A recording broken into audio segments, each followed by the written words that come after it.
Hello, welcome back to the Arsenal podcast again. Actually breaking my neck to get things set up for you. Welcome back to another Premier League, Champions League Watchalong. Bayern Munich versus PSG Saint-Germain just kicking off. Bayern Munich at home, no Lewandowski either, so it's literally former Stoke striker Choupo-Moting up front for them.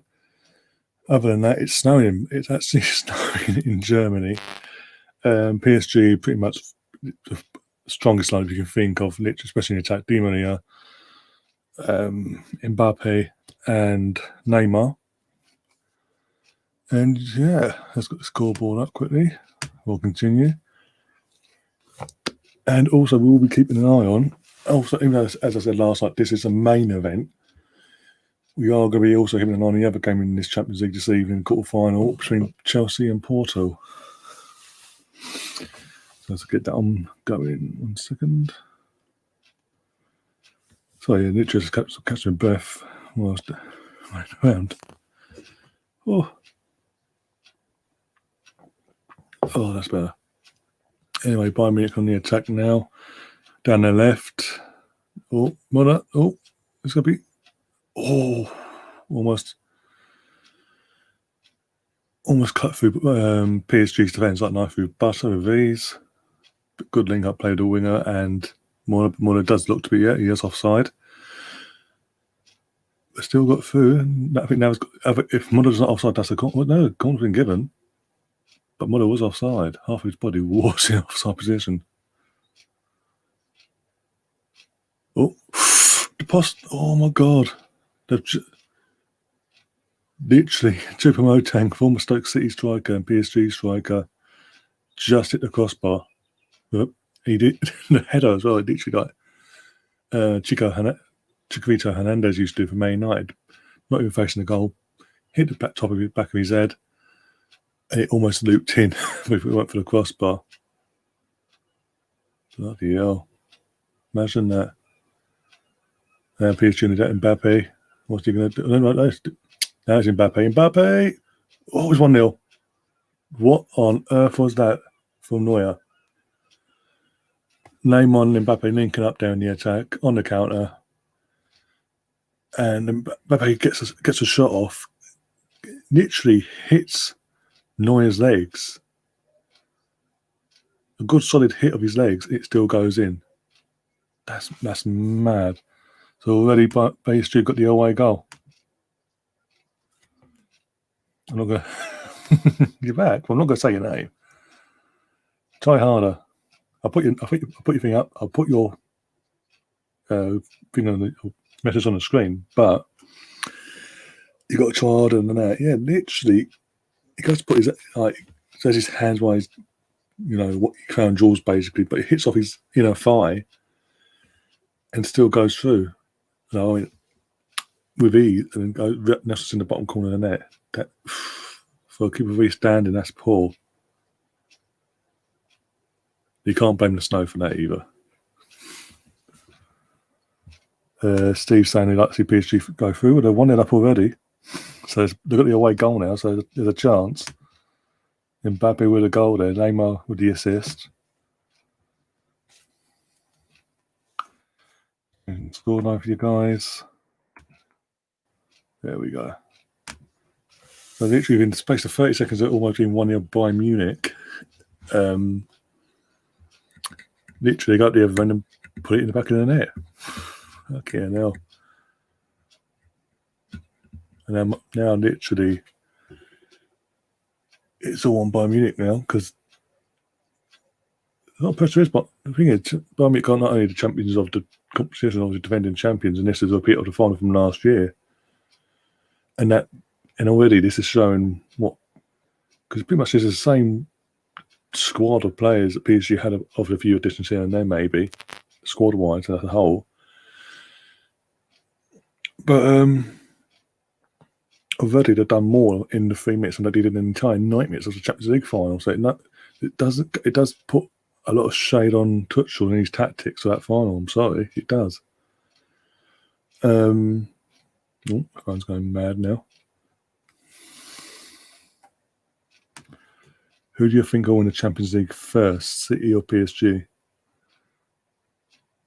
If PSG not go through tonight, but if PSG go through this tie, even if it is Man City in the next round, I say PSG will, because then the mentality of overcoming the team that stopped you from doing it in the first place last season, you've overcome them over 2 legs this time. You've knocked them out. It's a sudden tweaking in mentality. And plus, as I said, Poch is going to be absolutely motivated. The closer they get PSG to the Champions League final this season, so obviously they get through in the next couple of weeks over this tie. Oh, one sec. Oh, bloody hell. Bloody dogs. Fucking barking at thin air. I'm not going running down the stairs. Let's be like, oh, there's thin air. No one there, basically. Try harder, by the way. Big ups at them in FC as well. But yeah, Poch is going to be, you have no idea how motivated Poch is going to be himself. So obviously, as I say, if they get through this tie, there's obviously Dortmund or Man City. But Poch will be motivated anyway, even more so, because he personally is going to want to stick it to Daniel Levy and Tottenham and be like, see what you could have had. And all that. He would motivate it personally. And I think that was what's going to get him over the line. That and then Mbappe, obviously. As we saw, and also as we saw last, I mean, PSG ain't fucking perfect, let's be honest, this season. But in terms of on a European stage, in the last 12 months, out of the two, who's bottled it? If you even want to go further back, in the last 40 since Pep's come in, he's always bottled against the lesser teams he should beat and things like that. What was it? Firstly, who they knocked out? They got knocked out against in the first. It's Shakhtar Donetsk or something like that in his first season. Then it was Liverpool, just as they started to build themselves up to be domestic challengers to him and all that. Then it was Tottenham the following year. The second leg was at their gaff and they fucked it. And then last year, it wasn't even over 2 legs. It was against Lyon in a one-off game, and they bottled it because he overthinks things and thinks it's only so and so. I'll be fine. It's backfired. Whereas of last year, for the first time last year, even though there was a tweak to the system, we had the one-off games, but PSG actually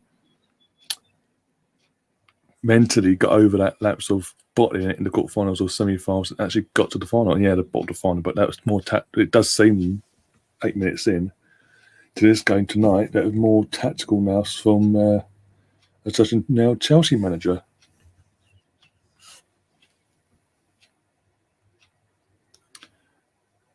So in that case, if I was to say out of them two, it's going to be I think it'll be PSG. And I do think if whoever wins this tie, this particular tie tonight, Bayern Munich or PSG over the 2 days, whoever goes through will go on to win the Champions League.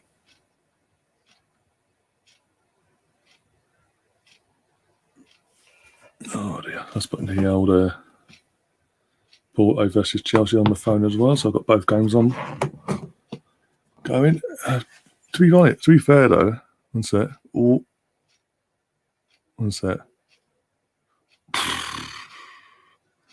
Since going 1-0 down, Bayern Munich have stepped up a bit and actually started going at PSG a lot more aggressively compared to the first 3 minutes. Well, they were going out, but they weren't at this extent.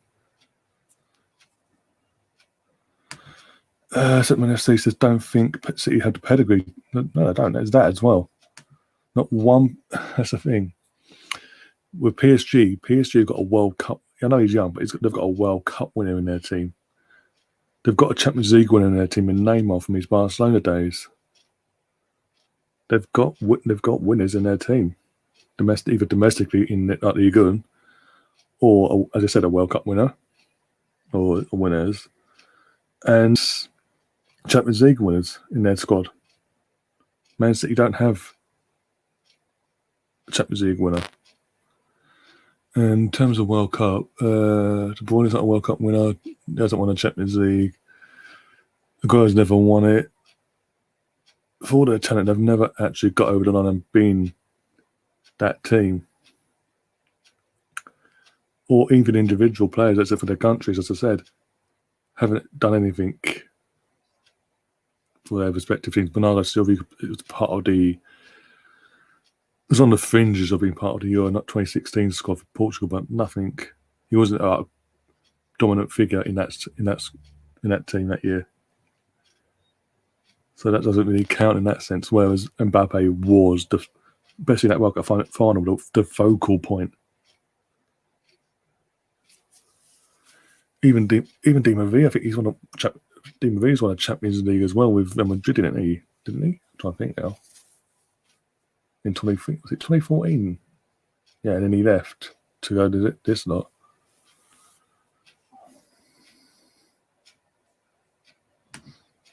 Yeah, City no pedigree in European competition as a club. Pepe is that? Yeah, sorry, is the only one.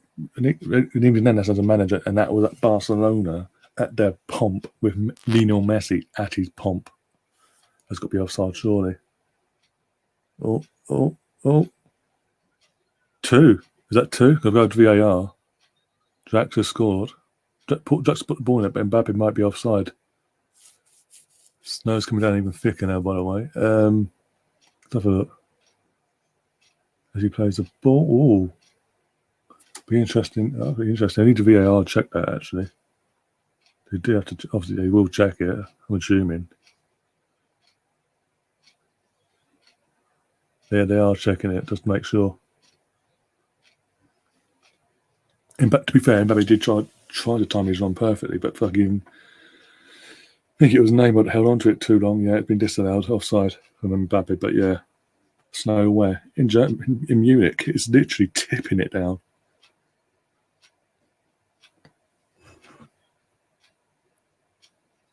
One minute it's like this, as you can see now, and the next minute suddenly it'll be like fucking thick layers of it coming down. Oh. Or something might be another VAR check for a blind penalty, maybe. The players are claiming handball anyway. But that will be checked and obviously pulled back if it is deemed to be given a handball. And this season, the UEFA's rules have been dodgy, so it wouldn't surprise me. Big up Brownie in the chat as well. How you doing, mate? If you want to come on, mate, and have a chat, let me know and I'll send you the link. Be nice to catch up ahead of tomorrow's game. Oh, God, I'm dreading tomorrow now. After the news we've had today, I'm absolutely dreading it. And it's Slavia Prague, for fuck's sake, and I'm dreading it. Because we all know with the news we've had today, the big news, Hector Bellerin's coming back. Yay! For the rest of the fucking season. Oh, dear.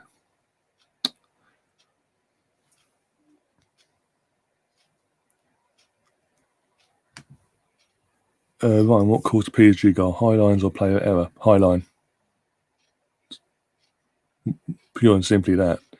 It's more so they played the high line because they're so where they were.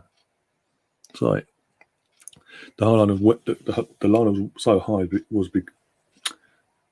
because literally they had Bayern Munich had a corner.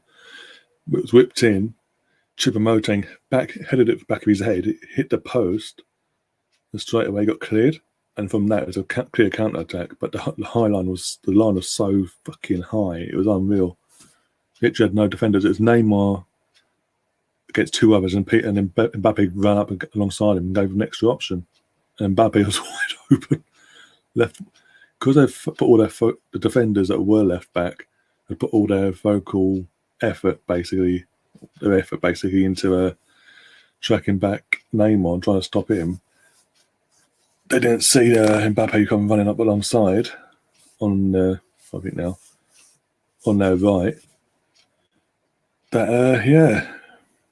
On their right, basically. But yeah, it was wide open and bang. But it was an error as well from the keeper because the high line was up.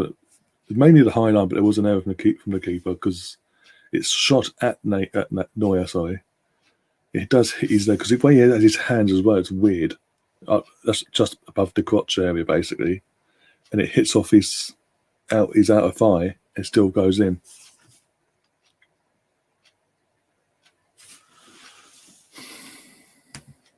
We've got a PSG fan over on Periscope watching. Big up yourself. Still 0-0 in Portugal, by the way, between Porto and Chelsea. Chelsea wearing that Crystal Palace gear. Even some of that Tuchel's decisions tonight have been a bit questionable for me from seeing what Chelsea put out for their lineup and all that. Is that even in Portugal? That's not in Portugal, is it? I thought that's Sevilla, isn't it? That's Sevilla's ground. Why are they playing in Sevilla?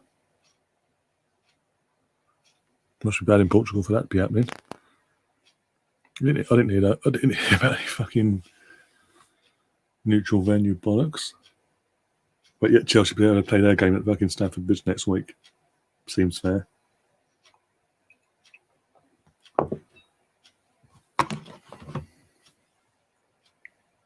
Yeah, so far, Steve saying this game's been good, has been good. Hopefully more goals. It has been, to be honest. Very end-to-end, but more possession-wise, it's been more Bayern, but they've really not done anything with it until now, maybe. Oh, good defender from Marquinhos. Almost done goal. Oh my God. As I say that, what Danilo thinking there? Basically the ball falls, it's still inside the box, and he stretches a limb and toe pokes it. It's going towards goal, and Neves has to scurry across and catch it and land on it basically, just to make sure.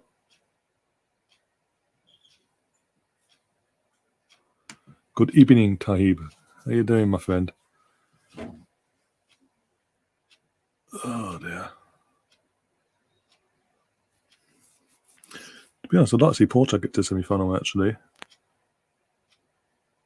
That's as a neutral. I'd take my Arsenal hat off and have obviously the rivalry I have as a fan towards Chelsea and the hatred I have towards them because of what they've. Oh bloody hell, he's lucky. Dimitri Gay is very lucky there. That's showing a goal again. Yeah. Oh God, I'm sorry, Neuer. I know he's pushing it now, coming to the end of his career, but he should be doing better than that. Virtual hug from Argent.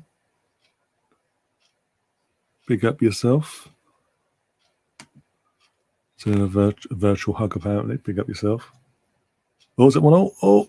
Oh, let's go as well.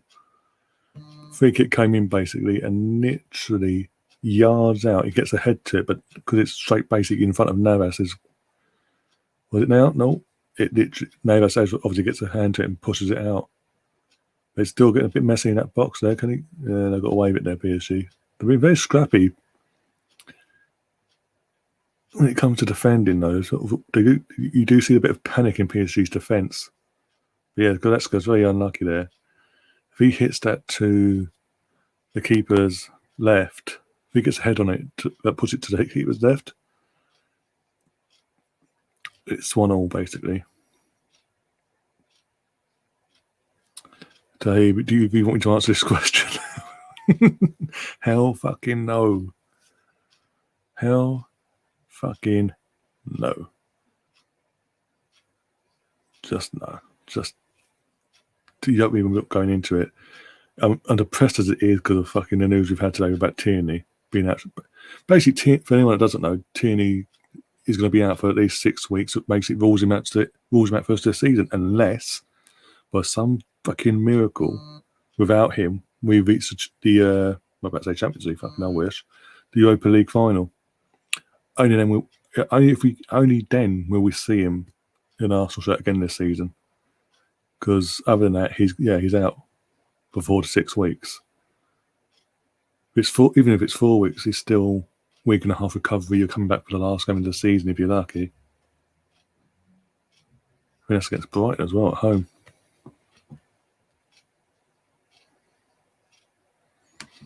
Big up, Cheddars. How you doing? Hope you've recovered from last night, because that was a weird scene. What happened, especially the errors. As I said, all 3 goals last night against Liverpool were of their own doing, to be honest. Well, bit of unlucky there. So good football from Bayern Munich here, putting the pressure on. Obviously, Bayern Munich have got their unbeaten record on the line here as well. 19 Champions League games without defeat. Going back all the way back to the start of last season. Group stages last season. That's mad. You're saying, Shadows are saying a season without shitty Europa League is good for Arsenal. I think a season without Europa League for any club is good for them, because especially for an English club, because of the bloody since I think was it when Liverpool, I'm trying to think now, when it was like Liverpool and Tottenham were constantly in it for a few years. I think it was Tottenham or Liverpool had complained about it, because at the time initially it would be the Thursday night football, and it wasn't as it is now at Thursday. If you have Europa League, you got to play Sunday. There was times when up till that point, basically, where even if you're Europa League team, there's a high chance you're playing on a Saturday at any stage, early or whatever. And it's like, I think, I don't know who it was. It's either Liverpool or Tottenham, obviously, but basically their complaint was basically fitness of the players. It's taking it out of them. They didn't have enough time to recover from one game to the next. It was literally like Thursday night, especially if it was away as well. In Europa League, and back then you was going, especially in the group stages, Timbuktu and back, basically. Back in the group stages back then. So you had literally be Thursday night, Friday, and if you'd basically have to come back straight away into the country for Friday, as early as possible on Friday. So one sec. Oh, Chelsea looking a bit dodgy at the back there. Even Mendy looked a bit dodgy there. Fucking corner came in and he's flapped all over the place. Almost caught him out from a corner. Literally, the corner almost went in Sevilla for Porto.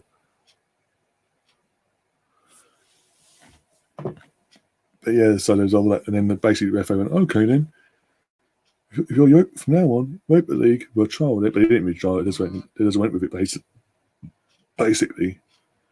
And from now on in, it was any team in Europa League. From now on in, if you're playing in Europa League and you played on a Thursday, you're in a competition, your league game will be moved to a Sunday at any time frame on a Sunday. It's always been like that since. Again, I don't know. That starts my head in. For me, since we've been in it last, this will be our 4th season. We had, was it 1 season under Wenger? This is our 4th season of competition. And it just does my head in. Literally, the Thursday, Sunday schedule is fucking annoying. As you said, that's another plus of being out of Europa League itself. The schedule itself is so much more freer, and because especially if you're a club outside of European competition in general, you've got more time on the training pitch, basically. But if you're a team in the Champions League, Tuesday or Wednesday is not so bad, because obviously you've got your Tuesday, Wednesday, but you've still got a chance of playing on Saturday. No matter what day you play, Tuesday or Wednesday, you still play a Saturday or a Sunday, and sometimes on Monday, the following Monday or whatever, depending on back in the day, TV rights and what games are wanted from the TV companies.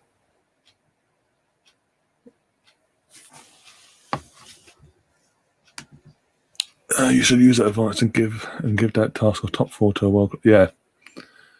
Well, I've named. There's 2 managers I've named that are world-class managers that would actually get out of this current squad of players, get them in top 4, or at least competing for top 4 straight away, in the sense of being actually in the mix, even at this stage, and literally possibly taking down to the last game and things like that, if not being in it and have it cemented. And that's Rafa Benitez, who's got Premier League experience at Liverpool, Chelsea, Newcastle. He's most recent at Newcastle with a championship fucking team and he's got mid-table. So imagine what he could do. That's recently, in the last couple of years.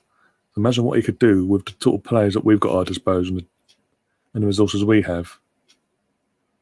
And there's nothing to say that he wouldn't. There's nothing to say he wouldn't be backed, and even Allegri, because Allegri and both of them would not take this player power bullshit that we're seeing for the last 18 months since Wenger left. You could sort of argue it was in there before it started creeping in beforehand, before he left, but you know what I mean.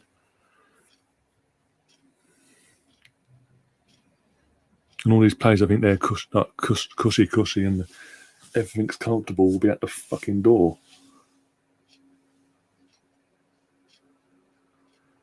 And we would be looking into fucking why Tina gets injured every fucking 4 fucking games. Gets on the run and gets fucking injured. Just as he's hitting form again. Arsenal should be fighting for titles, but our club have no ambition to win major trophies. I don't think it's the people that are put in place to hire and fire, basically. I.e., initially, Aven Gazidis, Vinay and Raul replaced him, and now it's just Vinay.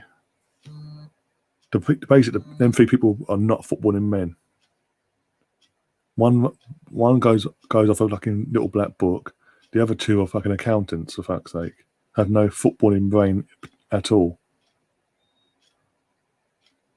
This is why I've said recently, in terms of going forward from this summer, not only should Arteta be given the heave-ho, is this going to be 2? Oh, unlucky from PSG there. Got a corner there. But yeah, so not only Arteta to get the heave-ho, but then Vinay, stay on the board, but they have no influence in the sense of having a big role. Just be on the board. If you want to be a board member, be a board member. Just be a silent board member, whatever. You have no say in the hiring and firing and all that monarchy or whatever he's doing now. Move him on. If he doesn't want that, just kick him out anyway. Get David O'Leary in that role. An actual not just a football man, but an Arsenal man, and also the club's most appearance-making player in our history. Oh, is it going to be 2? Oh, is this? No. That's got to be... Marquinhos has scored. I think there's going to be a check for VAR. Neuer's calling for offside, but it's 2-0 as it stands. PSG have scored another goal. 2 away goals. Oh, my days. And then, before I can send Brandy the link, I'll send you a link in a second. So yeah, David O'Leary there, and then also keep Edu on. Not even saying sack Edu. So Edu's learning his trade. He shouldn't be here learning his trade on his own. He needs someone alongside him to help him. And what perfect? We all know Mark Overmars. I keep saying it. Is leaving Ajax end of season for a new project. He's another Arsenal man, loved by the fans, experiencing the role at European level as well. Do a duoship there. So slightly to make these tweaks to this system, this structure you've set up. Make little tweaks so Overmars can come in for, let's say, a 3-year period at least. Start off with, see how it goes, basically. But in that 3 years, he's helping guide Edu, basically, and help him and mould him into what Edu's become, basically. And at the same time, our academy's thriving as well, because then obviously Overmars and Edu are then working as a duoship with Mertesacker as well with the academy and building that up and making that even stronger and better going forward. So this current generational talent we have at our disposal isn't going to waste. And also, it won't just stop there, it'll continue. But yeah, it's 2-0. I didn't realise VAR. Marquinhos has scored. Good guy, actually. He literally got more. And Andres Herrera's about to come on, former Man United midfielder. For Marquinhos, by the looks of it. Looks like he's going off. Yeah, the armband's come off him, so he's going off.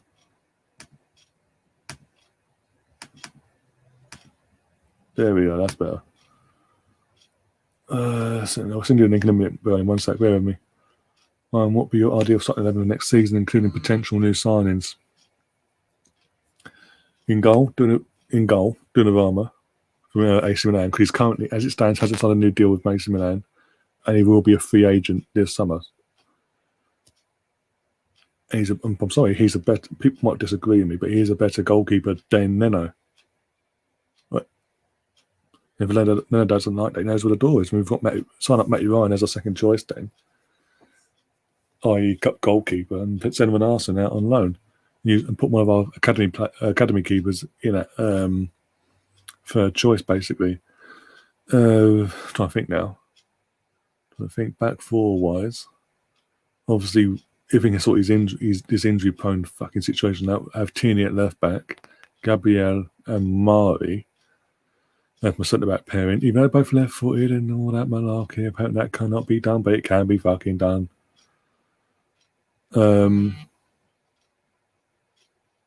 Chelsea scored. Mason Mount 1-0. Got the away goal there. No, it's been against. To be honest, it has been against them on the play. That goal. Porter had all the attacking the ball there. No, right back. I'll come back to that later. To be honest, midfield. Thomas Partey and Basuma as the pivot, and then from that, I think now, and then have if we can keep Odegaard, put him there. Or switch him and Smith Rowe around basically, or play them together. You can play them together. This is the thing. We can be shown to play them together. Odegaard, Smith Rowe out on the left, Saka on the right, Martinelli down the middle. Fuck Aubameyang off. Lacazette, because of his age now. If we're going to keep one of the two, fuck off Aubameyang. Keep Lacazette as a squad player, just to something to fall back on and give us a different option as well. Have a plan B. I think he's getting to the point of his career where he accepts that as well. That's assuming we. And the reason I say if I had to choose out of the two, this might be time of being off of Aubameyang because he ain't fucking bothered. Basically, at least for all the criticism we give Lacazette, he actually does put a shift in 9 times out of 10. Even now. If we can get rid of if we were to get rid of both, then okay, that's cool. But still keep Martinelli in the middle and go and get someone like Edouard from Celtic. But right back, come back to me on that. I need to think about that one. But Benjamin can piss off as well.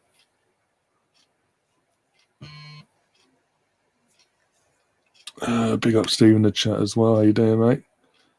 Brian got a lot of work to do now, says Steve. Yeah, hell of a lot of work. They've fucked it now, I think. I think that second, I'm being brutally honest, even though Bayern Munich have had all the ball, most of the ball in his opening half hour, they've had one clear-cut chance I can remember. I was say two. If you count the shot off the crossbar, the hit off the crossbar at 0-0, just before it went 1-0, and you then add in Goretzka's chance. Apart from that, they haven't actually tested the goalkeeper or got a proper shot off at goal, apart from them opportunities there. At least PSG have actually took their chances when it's come to them on the play. I mean, the second goal was fucking quality goal, let's be honest. No, he's not commanded enough. Reminds me of Mignolet. Good shot stopper, but that's it, yeah. I think because of the whole situation with Martinez back in the summer, I think a lot of Arsenal fans, including myself, I've started seeing a lot more of that and seeing that, he is a shot stopper. Because he likes to stay in his line. He just starts staying on his own. Doesn't come out and command his box, or he's not vocal enough and this, that, and the other. And yeah, and also the reason I say Donnarumma as well, because he's 20 years old, 21, something like that. So he's still learning his trade, and he's still young, so he's still got little accidents in himself as he develops, but we can iron him out ASAP at a club like ourselves. But also we need to get rid of the fucking goalkeeping coach as well. Let's stay put. The one that's staying put, he can piss off as well. The one that we got from Brentford, fucking idiot.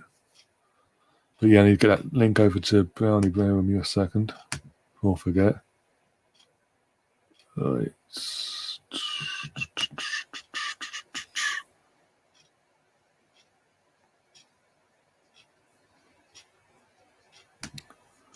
This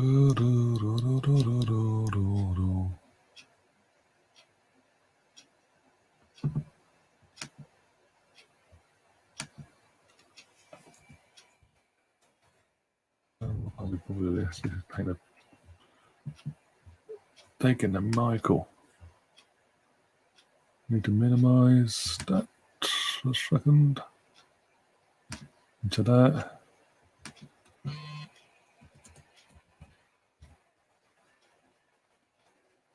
Right, if I can find you, hopefully this is the one. Yeah, this is the one. Cool.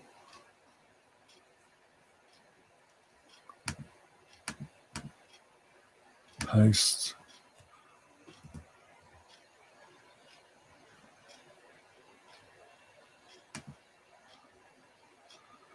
And then that's sent.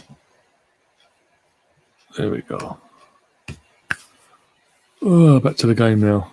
We've got 9 minutes plus injury time to go in the second half, or it's the first half.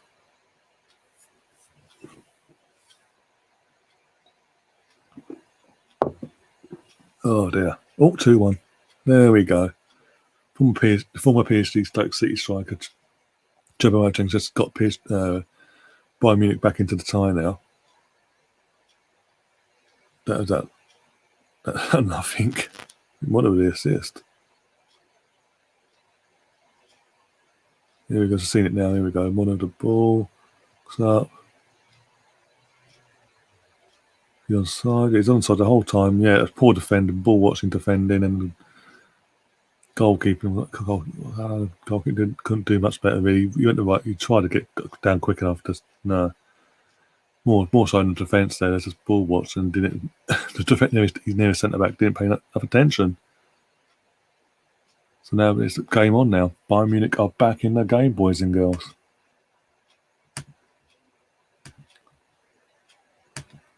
Don't forget, guys, to smash that like button and share this content, this stream around any and everywhere, basically, on all these social media platforms. Get as many new faces in here as humanly possible. I mean, let's see if we can get this stream to have more views than last night's stream. It's currently, before I went live, it was at 627 views last night from last night's stream. If we can beat that, that'd be mad. And then obviously do that. We'll be setting the target again for tomorrow for the actual watch-along. Be interesting to find out what happened to Bikini or something. He scored the goal, and then literally a minute later he's on the floor crying injury.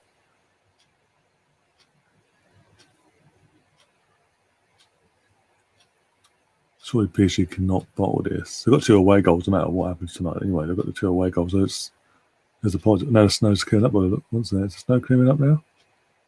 It actually decided to stop suddenly.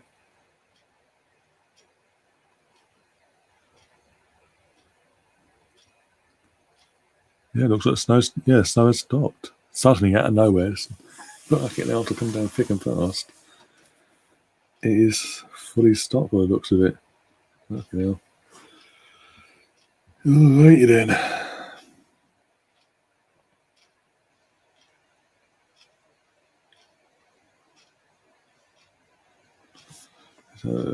There's Brownie. Brownie's just joining us. Here we go.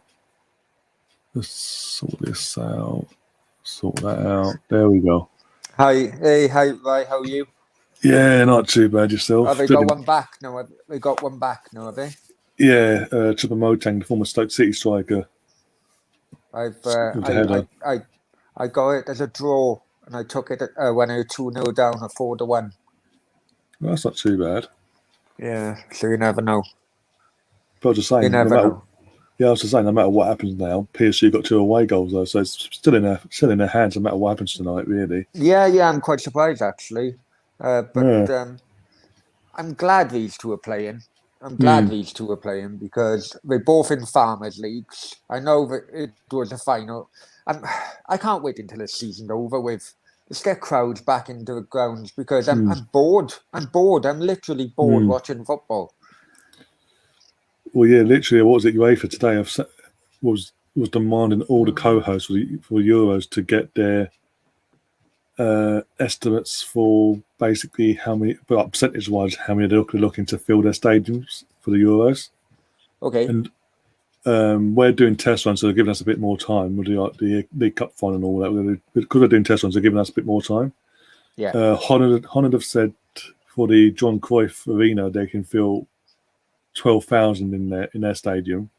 Ireland still can't commit, so they could be as a co-host booted out because their team hasn't even qualified that day. So Scotland are looking to fill 25% of Hampden Park, and I think the others are still waiting to hear back on Betis. So it's Betis for Spain is hosting.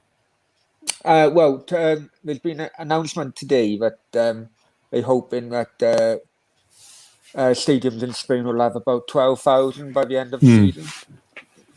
But I know Wales are playing in bloody Timbuktu or wherever. They're playing in where are they playing now?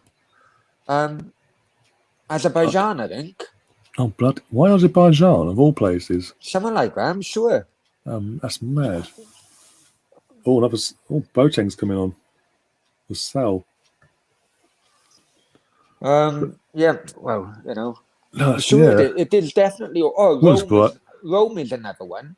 Rome's host. Yeah, Italy, Belgium was hosting as well. Holland, us.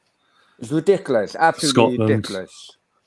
I know it was the last Euros was because of Wales, first ever major tournament I went to.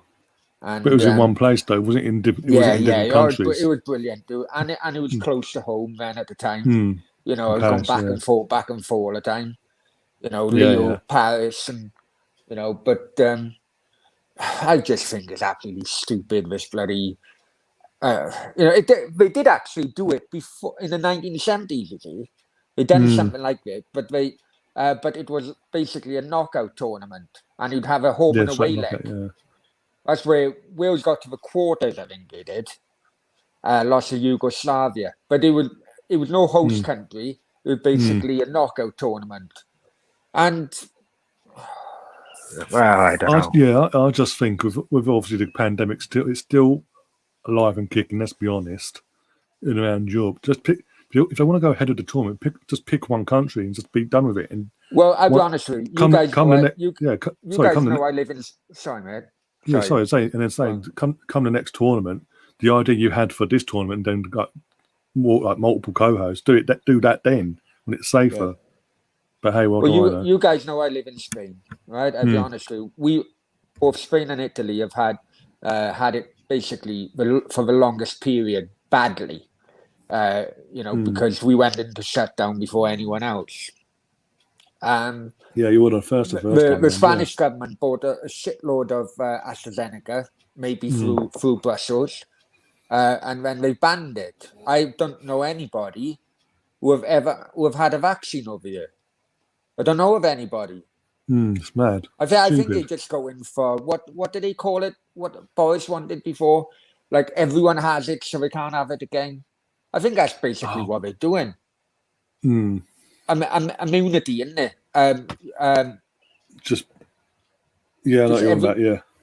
You know, because they're starting to herd immunity. That's herd immunity. That's right.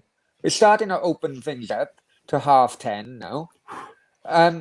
But yet, you know, it's a fucking joke. Yeah, coming. Oh, he's gone. As I said last night. Oh, Granny's gone disconnected. Oh dear. I'll try and get Granny to come back. When he does, I'll put him back on the stream. If it allows me. There we go. Your mic. I can't hear you. Mike, you're muted.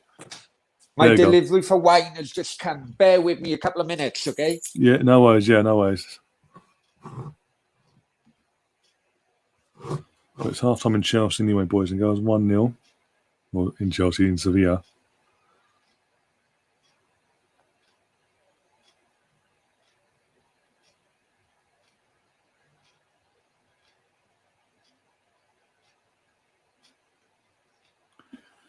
Bear with me a second. Sorry, one sec.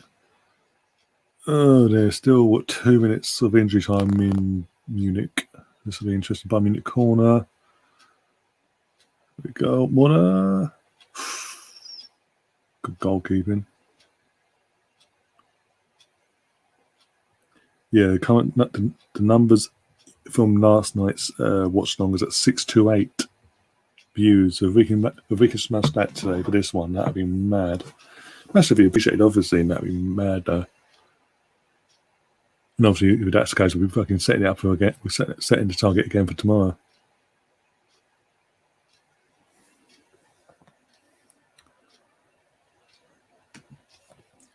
Could it be an all-English final? In terms of Champions League, before last night, I thought it would have been, to be honest, at one point. But then obviously the games have been played. And I've seen Man City play, as he did. We had him on, as well as the main event.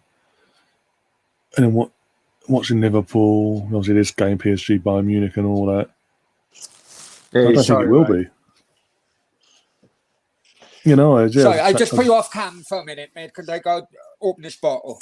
I put you off cam. I am talking, but I am talking. Yeah, no worries, it's fine. Oh dear. No, so do you fancy an all-English final then, right, or not? I was the same. Before last night I did, and then obviously watching the games now and watching the teams play respectively, I don't think it will be. I think Liverpool are going to get knocked out now. I think that's a given now. Because they haven't got the... Real Madrid played well. They played well. They haven't had that type of performance for... I couldn't tell you.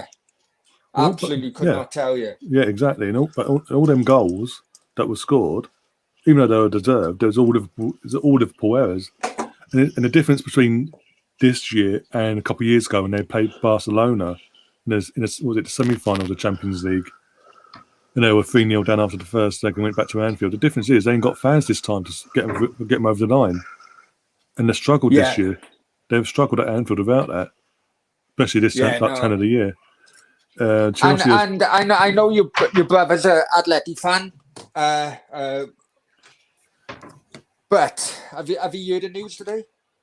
About Suarez, he's out for 3 weeks, isn't he? Yeah. Could be longer actually. But it's a blow. That's massive. That's a big blow. Especially as I said last night, literally I'm covering the game on Saturday, Barca versus Madrid. But now it's literally because of how bad Atletico have gone in sense of their form since the Madrid derby. And since that dropped points in that game, domestically they've dropped points all over the place. They've had one win in 4 games, something like that. That's and then suddenly it's gone from having a 10-point lead at one point to now literally they're hanging on with 8-9 games to go. And there's no way on that type of contract. There's no way they'll get rid of thingy. Simeone. Oh, have you seen a contract? He's on by far the biggest contract of world football. Oh yeah, what was it? Wenger was on that, but no, was the biggest earner manager wise when he was at Arsenal. But once he left, it went to like Simeone and then Allegri. And then Allegri's now out of the job, so it's now Simeone. Yeah. And looking at it, he's been here. He's been there 10 years now, Simeone, and they won a league title in 2014, the league in 2014, 2 Champions League finals, but lost both them finals to the same team. What else has he really done? I mean, obviously, the odd Copa del. That's what I'm saying. That's one in 10 years. Yeah, but what you got to think of, right? Where were they before? They were absolutely mid-table. They were relegated. They were in Segunda Liga at one point. Yeah. And when he took over, they were literally like mid-table, bottom half the table, basic team. So in that sense, I get that, but at the same time, he's gotten competitive to an extent. I mean, since that last Champions League final, they haven't got to semi-final since. I don't think in the Champions League. They've won the Copa del Rey a couple of times, but also as well. The funding of Atleti is. I don't think. Well, I know it's not as strong as it was because they were funded by Azerbaijan nation. Yeah, remember they had the Azerbaijan sponsorship. Yeah, and it was basically like Qatar owned with Man City or whatever, you know. I think it's still partly owned but I don't think it's a stronger relationship as it once was. Was that since the move from their old stadium? Oh, I love the old stadium. I don't know if anyone. I haven't looked in the chat. Hi, everybody in the chat.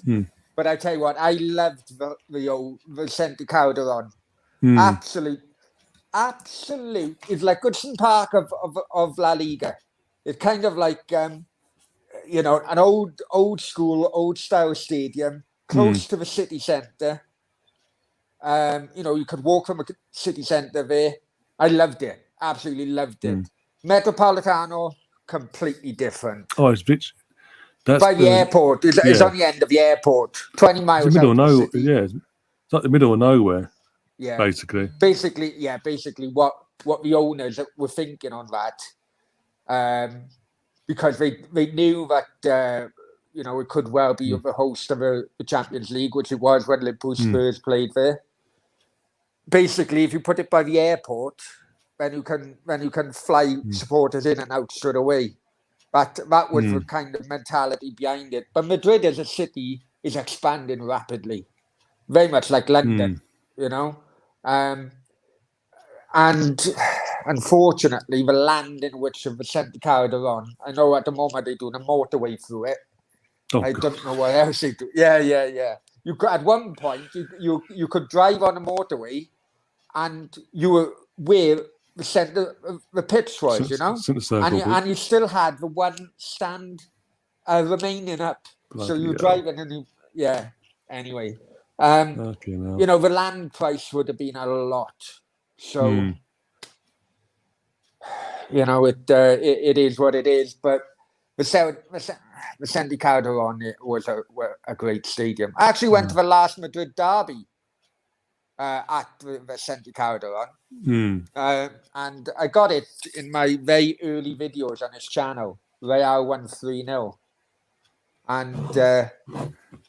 And it definitely a lot of memories from that place. Yeah, I can imagine. Yeah, literally. Was that the Champions League as well? Quarterfinal, the last derby there. No, was it La Liga. La Liga. 3-0 it was. Ronaldo hat-trick. And Gareth Bale. There was ripped one fan apart on that day. Absolutely ripped him apart. And very similar to, when he made that debut in the Copa del Rey final and he went off the pitch and come on. Remember his goal there? Yeah. Right, basically very similar to that, but he didn't cut in. He just went down the wing. He did one fan, best part of 5 meters. He went down the wing, passed him, crossed it in. Ronaldo first time, bang, volley, great goal. I mean, there's been news over here regarding ex-Cardiff player Juan Cala and the racism issue. Where Valencia walked off. They did come back on. Yeah, what's going on over there with that? Because obviously, I was saying last night, the player made a press conference saying he's innocent, he's done nothing wrong, Yeah. And then literally 10 minutes later, the Valencia president came out and said, well, that's not true. And actually, this is what happened. We were threatened with a 6-0 defeat if we didn't go out and finish that game, points deduction and a fine. Yeah. Well, basically, what they were threatened with points deduction by La Liga. And, I'm going to say it now, La Liga president and the La Liga board and the Spanish FA have got a history of, how do I word this correctly? Have got a history of not being balanced when it comes to issues surrounding racism. That's surprising, to be honest. They still, the heads of them are still pro-Franco. We're talking Franco passed away in 1975. And anyway, Juan Cala used to play for Cardiff, and he has got history. Cadiz is in Andalusia, in the region I reside. And because of the close proximity to Northern Africa. I can see Northern Africa from the bottom of my street, really, on a clear day. Tension, there are tensions. There are tensions. Can't hide away from the fact. And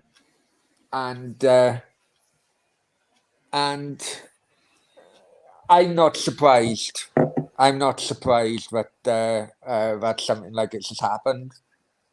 I'm very surprised that. Well, if it didn't walk off, it probably happens every week over here. Yeah. Watchalong have come out and said, "Look, there's been cameras, and because no fans in the ground, you can the microphones can pick up anything. So why haven't they picked up?" That's a good point, actually. But got a good point because the referees and officials said they heard that because the referees and officials said in the reports we didn't hear or see nothing, so he's just played on sort of ignorance, he has got basically. A good point, but he hasn't got a record. He hasn't got a clean record regarding this. And even at Cardiff, I know some of the players. He did put their noses out with some comments. Not particularly exactly the same, but of the same ilk. Yeah. Spain is a very troubled country, you see. People don't realise it. It's the Kingdom of Spain is 5 main regions. And, like the issue of Catalonia, I saw that a few years back, and obviously, Pep Guardiola, he was wearing a badge in support of Catalonia, and because there's a lot because they want their independence. Basically, what it is for anyone who doesn't know is, but Catalonia want their independence back. They want the actual Catalonia itself independent from the rest of Spain and Madrid. Yeah, and the Madrid government, well. and basically Madrid, the government at the time, basically told them where to stick it. Yeah, and it caused several riots, and it all kicked off basically. I was living over here when it was all kicking off. But there are 2 sides to the story, which many people outside of Spain don't know. There were elections which were illegal. They were told they were illegal. And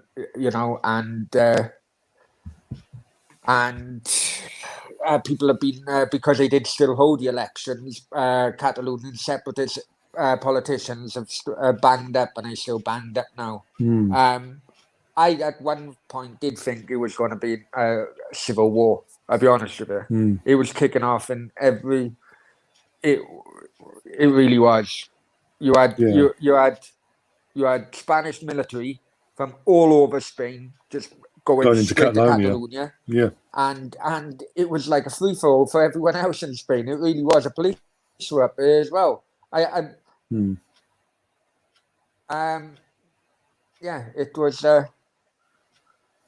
It was quite frightening, if I'm honest with you, because you know how bloody the last civil war was. But where Watchalong is from is basically a region, Castilla, which is the main region of them all. It's where Madrid is. It in the old battles, in the old wars, it beat every other region. Hence the reason why they're all within the Kingdom of Spain, and they people from that area can have a kind of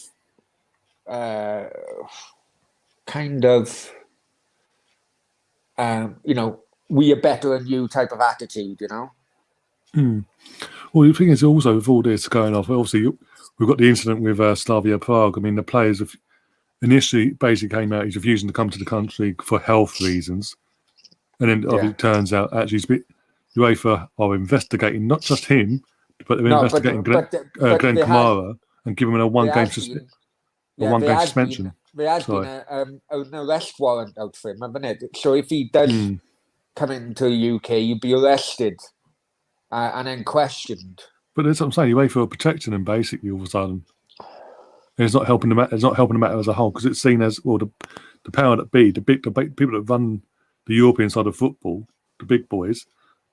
When it comes down to it, they're not doing their bit to combat racism itself, even though they put all this crap out there.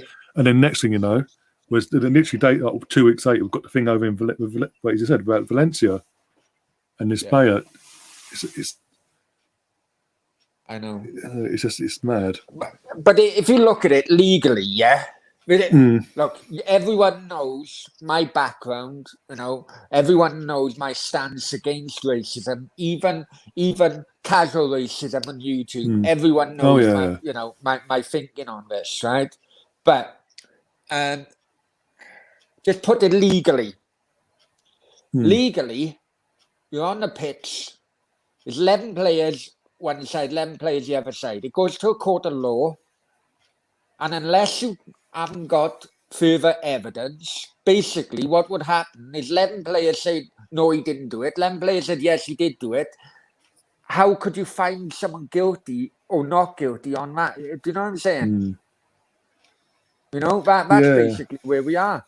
Unless you have additional evidence, e.g. microphone picking it up or something like that, that's when, basically what Cala done. What Juan Cala done, he come out yesterday with his defence, right?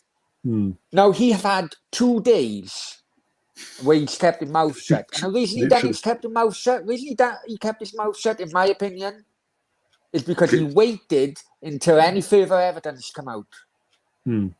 That's what he's done. Story right, yeah. Yeah, knowing that there's been no fucking microphone picking it up, he's now gone into defensive. He'd waited 2 fucking days. He could have easily come out straight away. Oh yeah, of course. If you're innocent, that's what it is. Yeah, exactly. If anyone has a brain between their lug holes, basically, will realise that and go, yeah. Why didn't you say this beforehand though? Why did you wait until? It took him 2 fucking days and have a press conference as well. Yeah, but what is unfortunate, and it boils down to what I've just been saying. Juan Cala come out. On his Twitter feed. There's a football show over here on Spanish football, Chingarito TV. I retweet some of their things on my Twitter. Chingarito, basically, it's a beach bar. That's what it is. It's kind of like all football reporters in a studio and they have a chat about football, basically. And they done a tweet of what Juan Cala said on his Twitter, which was basically playing a victim card. Thank you very much for all the support and loving messages I've had. Where you gone now, right? Oh, welcome to Football with Brownie. Please like, share, and subscribe. Sorry, fuck it. No worries, no worries. The headphones are playing up. They literally just cut out, and I couldn't hear what you were saying. It wasn't such a literally reset the stream up my end. No problem. No, well, basically, Juan Cala's come out on his Twitter feed and saying, playing a victim card. Thank you very much for all the good luck messages. And on that Twitter feed, you have looked some of the responses. Some of the support he is having from Spaniards, most from Castile, the region of Castile, which is unbelievable. And it, I go back to a point. It's taken him 2 days to come out with anything. He's waited 2 days so that there's no other fucking evidence come of it. Yeah. No way Valencia would have done something like that statement as a response if they weren't 100% certain that he said that. Well, exactly. And it goes back to the same, as I was saying before, about the Rangers situation with Slavia Prague. There's no way Rangers do what they did at the time as well in their reaction and the statements they put out. If they weren't 100% sure, what Glenn Kamara and teammates were saying was 100% spot on. Yeah. I know, but... It is what it is, I know. No. I like the kind of additional rivalry between Rangers and Celtic. Yeah, I've been there before. I've been to an old firm. But I have to say, and I do have to say this, it is very hypocritical of Rangers fans it's history. Crying about bloody racism because, I'll get things. There's been that from both sides as well. Yeah. So there's the history, but at the same time, it's like... So what's your opinion on tomorrow then? Well, after the Kieran Tierney news today about he's out basically for the rest of the season as it stands, unless we reach the final of the Europa League, you won't see him in an Arsenal shirt until next season now. He's out for 4 to 6 weeks, and that's not including the back in training, recovery, and all that. Yeah, but I don't know if you so see now- my video earlier on, right? So now we've got Cedric, who obviously can play left back, so that's no problem there in that sense for the rest of the season. But that means either Chambers or Hector's going to, more so Hector's going to be playing right back, because Hector can't defend. At least with Chambers, he can defend somewhat, but he can't do it all the time. So most of the time it's going to be Hector, and he's got mistakes in him. I don't know if you see my video earlier on, right? And because after the news Tierney was injured, some of the Arsenal, fan Twitter feeds, many of them with a large following, it was as if someone fucking died. You know what I mean? I haven't gone that far. I haven't gone that far. Our season is over with now. Well, first of all, right, as a non-Arsenal fan, I agree Tierney is a great player, don't get me wrong. Yeah, don't get me wrong. But you sign it, you had him on a cheap because he could not, you'd always have to have a backup for him. Well, because he is injury prone. That's why you had him on a cheap. When we signed him, he literally in that summer had a double hernia operation. Yeah. So he wasn't even fit when we fucking signed him, for fuck's sake. Yeah. Oh yeah, but his previous injury record at Celtic was that's why it would have cost you double otherwise. Right? Yeah. So then when Arsenal fans then if you look at it, right, Arsenal's injury record this year compared to other teams isn't that bad. For once, yeah. For once. It's not that bad, honestly. I know, that's the same for once. Uses half our squad out. And then you look the other day then, when Declan Rice was injured. We all know how important Declan Rice is to West Ham. Yeah, that midfield, yeah. West Ham fans were gutted.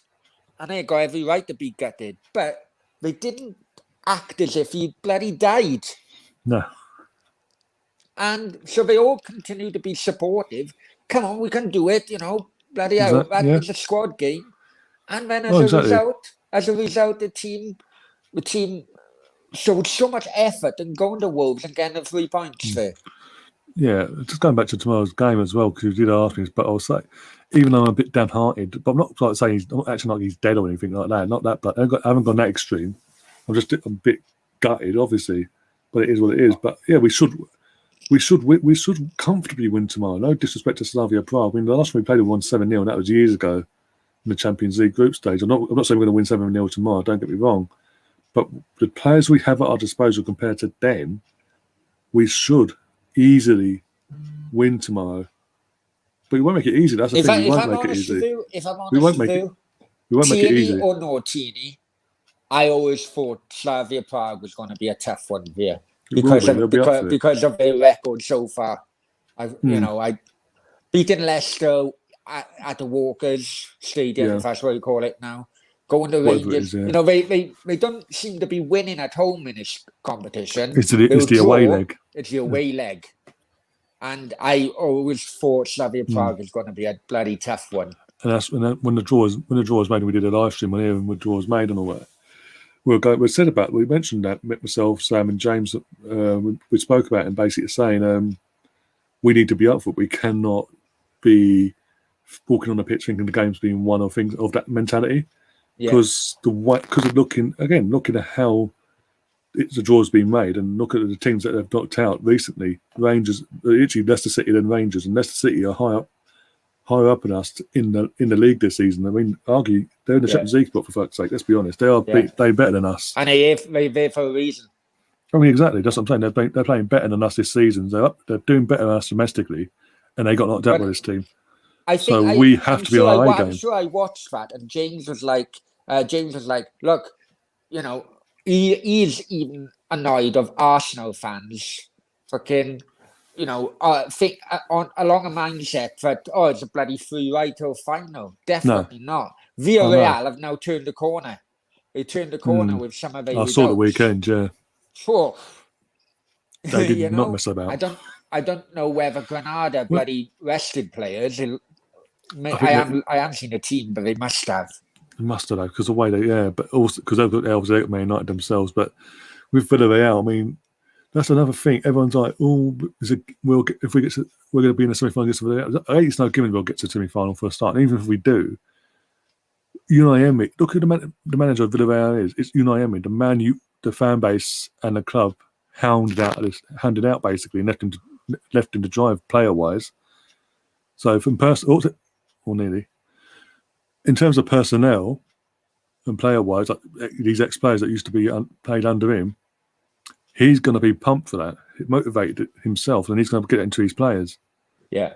And more than likely, if it is us and Villarreal in the semi-final, over 2 legs, I can see him doing you over. I can see him doing you over. They will. I can see him doing you over. And I can see Xavier Prague doing you over as well. I don't know.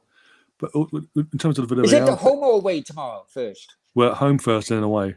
Oh, so that's different how Prague have been... the last 2 have been the way round. Yeah. So that may go in your favour. But that's what I'm saying. But it depends on what Arsenal turns up, as we saw at the weekend. It depends on what Arsenal turns up. Let's be honest. The attitude, the mentality needs to be spot on from the first second. Because if he goes full strength and the likes of Aubameyang and Lacazette or Partey or whatever go out there thinking the game's already won before the ball's being kicked and don't take this team seriously, that's when we're going to get done.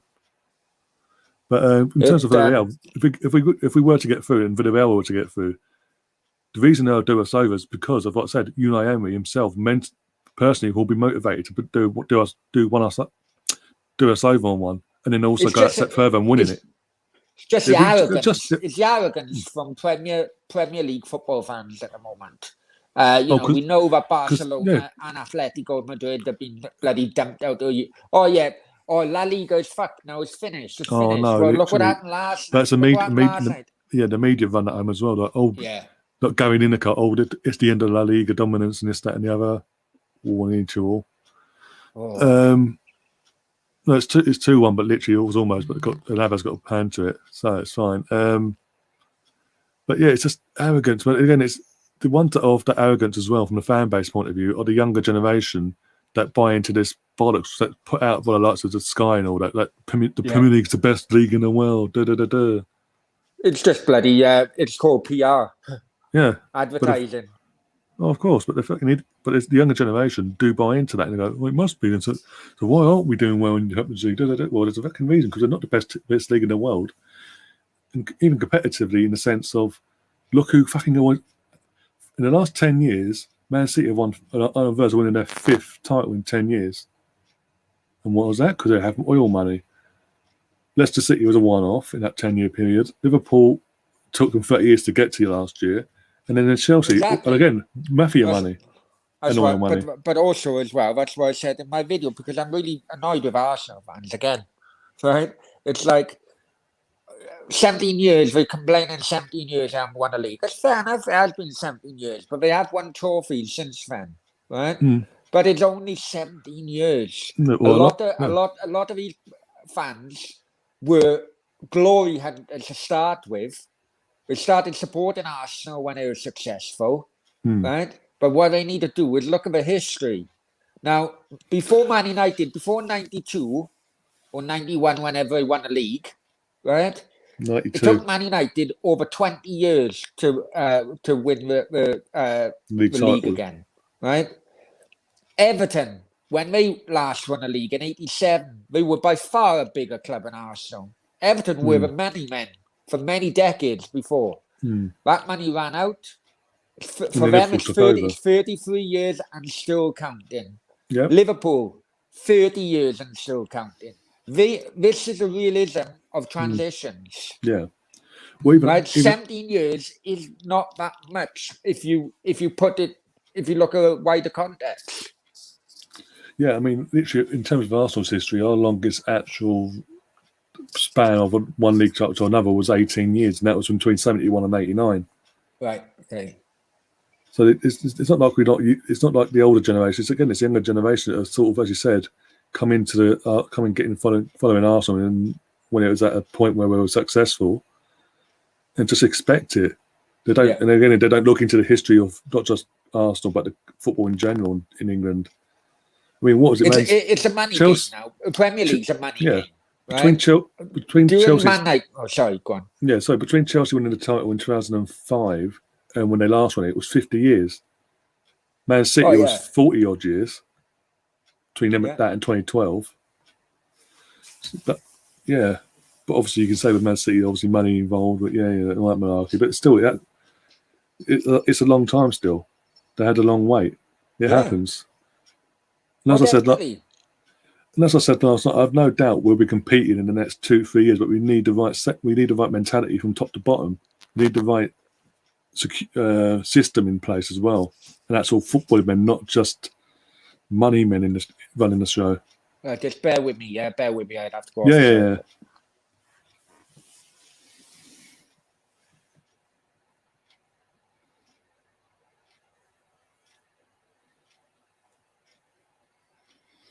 In terms of the game, guys, literally it's still 2-1. Bayern Munich are doing what they did first half, sorry. Dominating all the ball but doing nothing with it. Chelsea still 1-0, by the way. Nothing changed there. Chelsea corner, Vice changed taking it. Oh. Defended by PSG. Oh dear. In terms of Cheddar's asking about Icardi, no, I personally wouldn't know. I think we linked him a few years ago, a few years back now. He's a few years older now, so I wouldn't risk. I wouldn't risk it. We need younger, hungrier strikers in that position, basically. I think we've got players, and we've got a Martinelli, we've got possibly Balogun if we get him down to a new deal, which I don't think will happen under Arteta. Is it 2-0? No, not yet. Anyway, Bayern Munich to that camp, and that was easy. That was a soft shot.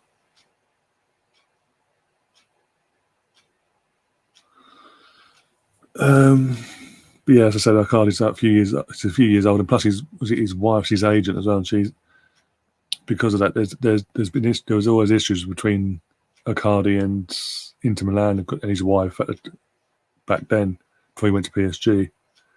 We don't need that hassle. Fucking all. Oh, Mbappe, is it free? Oh, good save from Neuer there.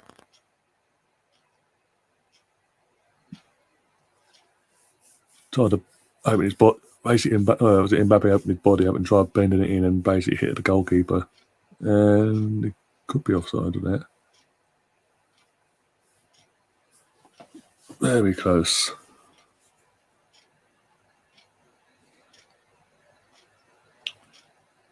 Right, but so back to this. Trying to say Liverpool from 2006 to 2019. Sorry. My throat. We only won the League Cup. Arsenal fans mowed more than us, even though they had a few FA Cups. Yeah. Sorry, I got Mrs. Putin bloody giving me grief. You're both calling that. No, I mean, the reason is obviously because there was, in that period, literally AFTV and other platforms were born and used their own platforms, the way of means, to drag home an agenda, basically. And it sort of got out of hand, let's be honest. Oh, it has. Moaning about your football club has definitely got out of hand. I'll be honest with you, I'm up there, especially from the other day. Hola, ¿qué tal? Mexico, is it? Is that Mexico? I assume so. Yeah. Going by his name. Or was it 2-0? 2-0. Bayern Munich. Right, I'm going to give you a minute. I'm going to see how we could cash out. What's a minute on it? How long gone? 60. It's 2-0. But Muller's celebrating, so... I also got two bets on Munich to win, but I done it when it was 0-0. Oh, Sane is offside actually, technically, but he doesn't interfere with play, so it's a goal. Muller with a goal. Kimmich would do assist. Yeah, Sane has no interference with the play, so technically the guy has to stand. Fucking how the hell have they bottled a 2-0 lead? Oh, okay. Maybe I was wrong about PSG earlier. Oh dear. Like farmers leagues, you need good Both of them competition are. week in, week out. Well, they're struggling this year, aren't they? But Obviously, yeah, they are. No, Lille is top, isn't they? Leo's top, right? Leo's top. Yeah, Leo's top about 3 or 5 points, something like that. But literally, most of the main reason why they're struggling because they spent the first half of the season under the guidance of Tuchel, and there's a clear divide there between him and the players after what happened in the Champions League final.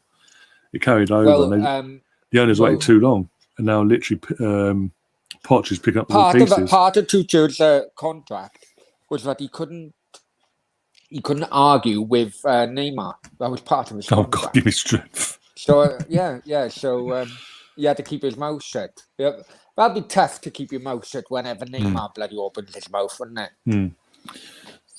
In that case, why the hell have they hired Poch, who's an Argentinian? And obviously never been.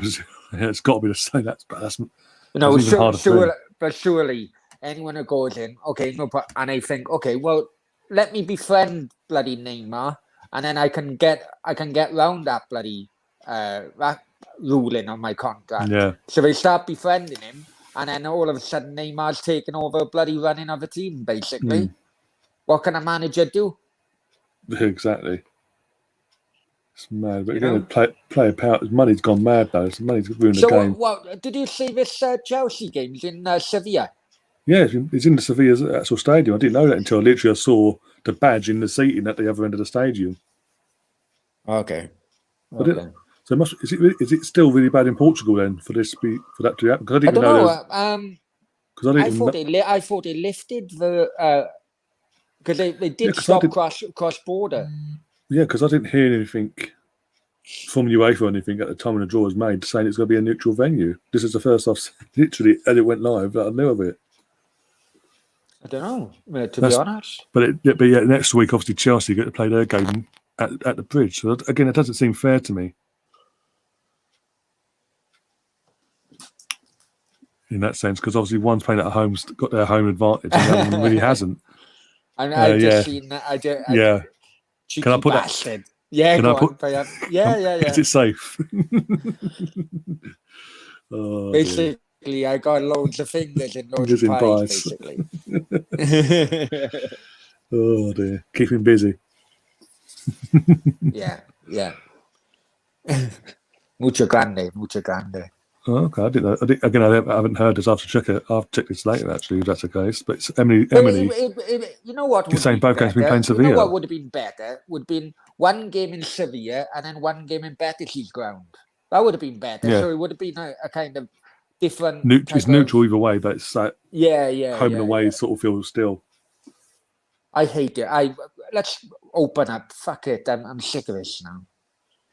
It's ridiculous. It is what it is. No, it's fucking because it's idiot governments in countries that are either anti-vaxxers or don't know how to fucking run a country. Basically, running the countries. Honestly, Emily, I have no idea why. That's why I was asking Brownie, because obviously Brownie lives in Spain, so he's near Portugal, so he'd have more idea. Let me go. Think I want to check out my cash out a moment. Right, bear with me. Yeah, no worries. Yeah, fine. Yeah, otherwise, it'll be 3-2. Otherwise, I would cash out. Yeah, Emily, I have no idea. Literally, this is what I'm saying. The first I knew of this being a neutral venue tonight for Chelsea's game was this evening as it went live on my phone. Can you hear me? Yeah, I can still hear you. Don't worry. Right, fucking 18 quid 80. Wow, shit. Oh my god, thing. 18. yeah. The steak I put is a tenner, right? £18, £8.18 back in profit. How? Oh no, one has got a nice smack in his head, bleeding from his head. Just behind his hip, on his left ear, he's got blood pouring out. I wish Mrs. Putin would not text me in Russian. I do not read Russian. You know. You're very brave corner of that, considering she could be watching this now. I got another one, you see, right? I got another one, a double for Bayern to win and Chelsea to win, right? Okay, well, Chelsea winning obviously 1-0 still. That cash out is 17. It's only bloody £1 less. Where I put Bayern to win and they were 2-0 fucking down. Oh no, Bayern to draw, wasn't he? Yeah, he had one for Bayern to draw. Yeah, The single one of Bayern to draw, and it's 2-2 now. They were 2-0 Bayern down. all over him, then, right? Are they all over him? It's end to end basically, but mostly Bayern having more the lion's share of possession in the penalty box. Right. If they go over 20, I'll take double my money basically. I'll say give it another 10. I'll say that. It's gone up to 19 now. What do people in the chat think? Give me advice. Okay, guys. I'll only take advice off multi-millionaires in the chat.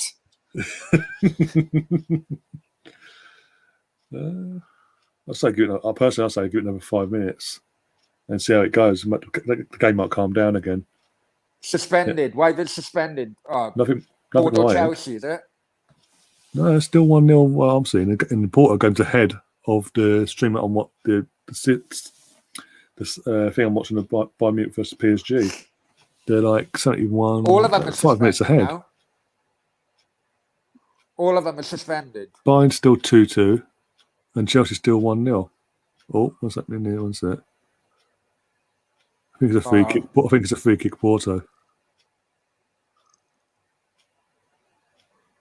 Oh no, Porto striker's coming for a penalty, but I don't know what's going on there. No, the ref say play on. VAR said no. Why is this Bayern one fucking suspended then?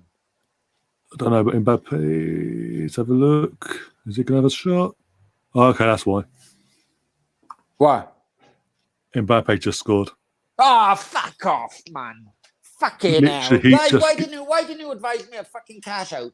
Fuck's sake. To be honest, I said give it another 5 minutes, see the game calm down. But literally, it's still end-to-end. But I mean, that's totally against the run of play, to be honest. Shit. The highlights, when they said the highlight again, I'll show you ones. I'll tell you about it one sec.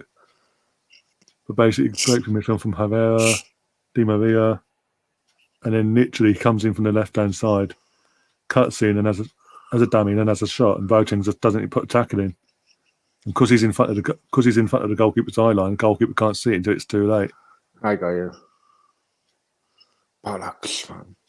They'll come back. It'll be 3-0 now. Oh, yeah, literally. There's still like 22, 23 minutes plus injury time. Has it gone to VAR? No? No. It was onside and everything. It's just suspended at the moment, that's why. Yeah, sometimes it takes a bit of time to sort of think. But yeah, it's still, as I say, there's another 23, 25 minutes left if you include injury time. Yeah. So plenty of time. Cash out them down 11.83 now. Oh, bloody, it's like £1.83 profit. Yeah, I know. Bollocks, man. Oh, dude. Cash out. Oh, I love betting. I used to love betting. Oh, I don't anymore. Oh, Porto's... it's suspended again, man. Why is it suspended again? Porto's manager's been booked for complaining because he didn't get a penalty.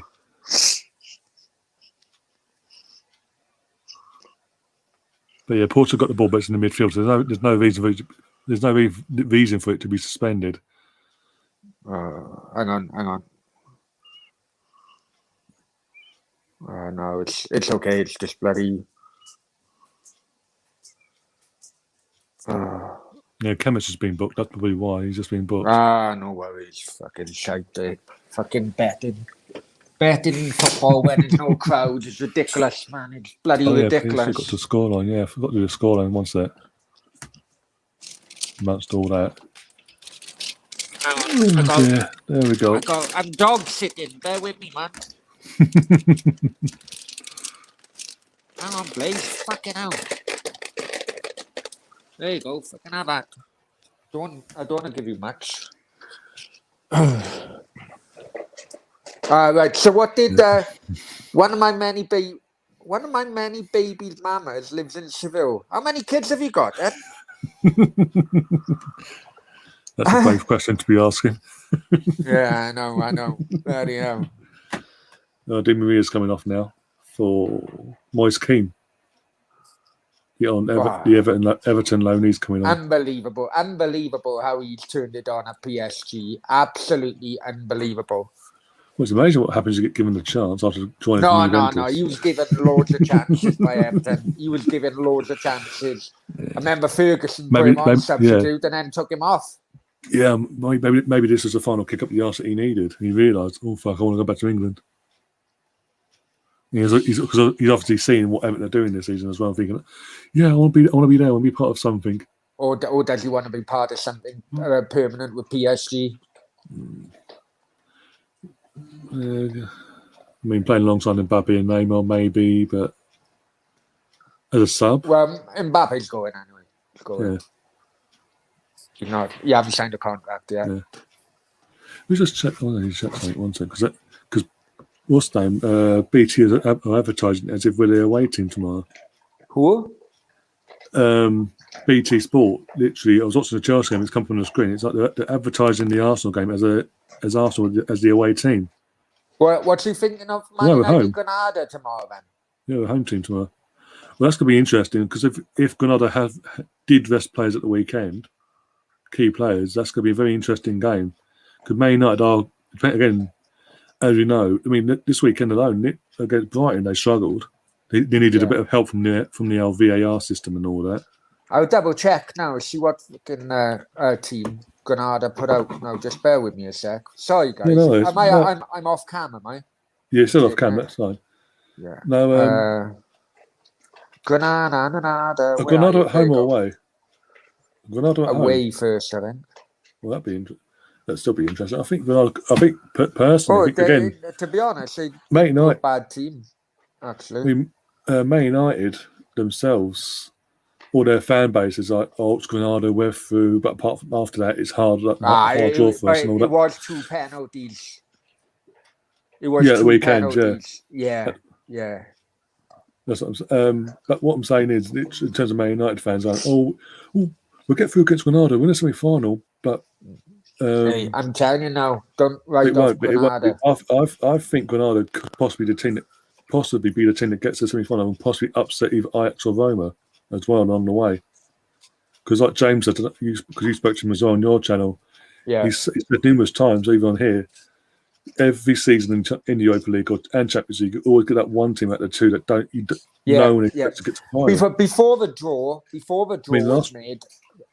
draw was made, I was fancying Granada to go to the final. The draw was made, I think, that's a bit fucking too tough. I think semi-finals. I think they've got a chance for semi-final because Man United are so consistent. They just got through against AC Milan. If you've got to remember that as well. People need to remember Granada took Barcelona the bloody extra time when in the Copa del Rey.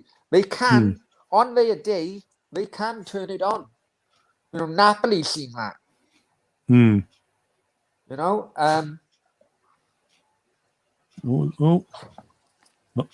Unlucky Zane. Corner Bayern Munich. Come on, Bayern. Fuck's sake, man.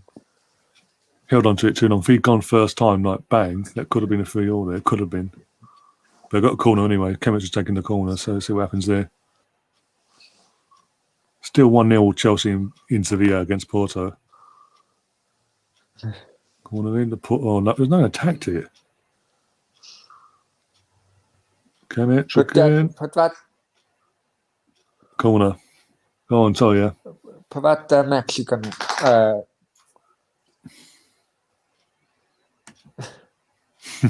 In Granada. Yeah, he has two so that's two baby mamas in Granada. So he's got three baby mamas basically in Spain. Como te llamas, amigo? Como te llamas? Okay, so he comes back, right? Look at me going bloody old Espanol. Mason Mount's just been taken off for Thiago Kante. And Thiago Silva's coming on as well after his red card at the weekend. Wanna go? Sorry, mate, I'm bloody dog sitting. No, Reece James and Mason Mount have been substituted, and Thiago Silva is coming on has come on along with Kante. What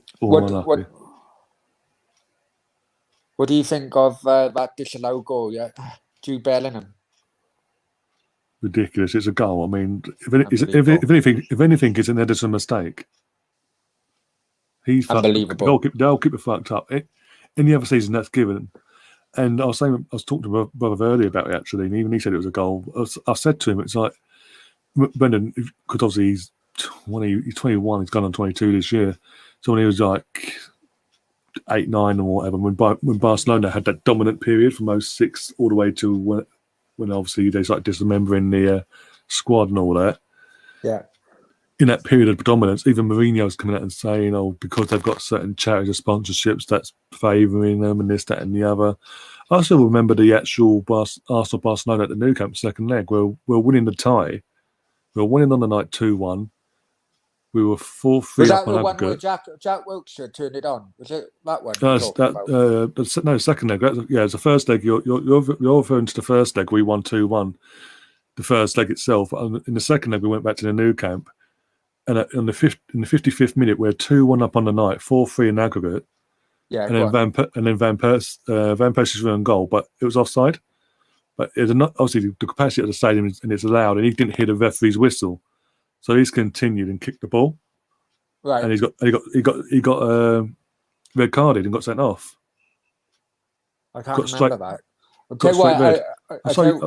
I'll try and get a thing. I'll send you a link at one set. I'll try and send you a link to it. I can't watch it while I'm on Euro, can I? No, but you can watch it later. That's what I'm saying, and you'll be like, "Oh yeah, that's the one." Because I can't show it because UEFA fucking have me over, basically. Yeah.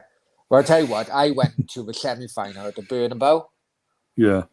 Right. I've just put another tenner on a bloody draw between this game at 14-5. Surely you'd have to fucking score. Yeah, so basically, I went to that. I went to a semi-final to Bernabeu one year. It was Real Madrid against Bayern, and it was like 3-2 or something. Ronaldo scored a couple of offside goals, and it was great. Don't get me wrong. Occasionally, it was great, but. You do have to wonder. You do have to wonder about backhanders. I know of a referee, and I'm going to try and get him. He's a great guy. I'm going to try and get him on my channel because he openly admits it. He was actually in one of the Sunday newspapers, ex-Premier League referee, right? And but you need to catch.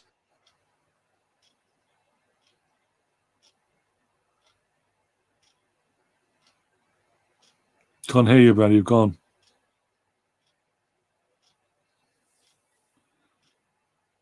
Not my end. I would say mine is me.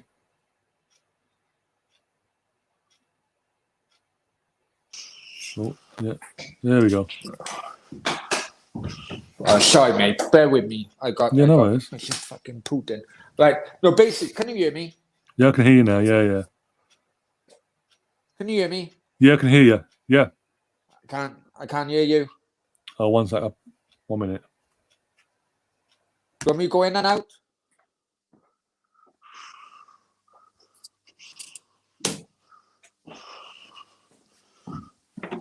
Well, I suppose welcome Football Brownie again, guys. And I'm back again. Can you hear me now? Yeah. Yeah, I can hear you. I can hear you fine. It's just... Fuck, where the I know where it is. Sorry, man. Keys I'm looking for. Right, yeah, basically, get in here. Ex-Premier League referee, right? You need to catch him when he's drunk, you do. That's the problem, right?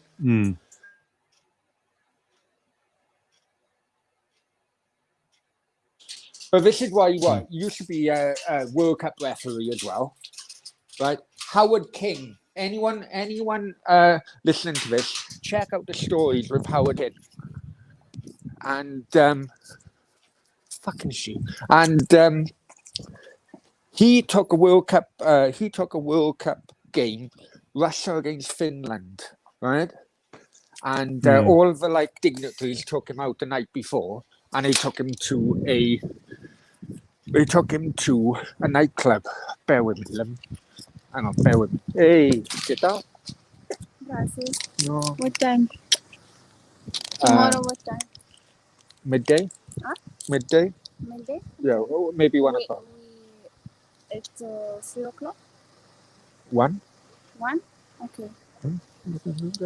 you're looking good. Yes. You're looking good. No. Ah, luego.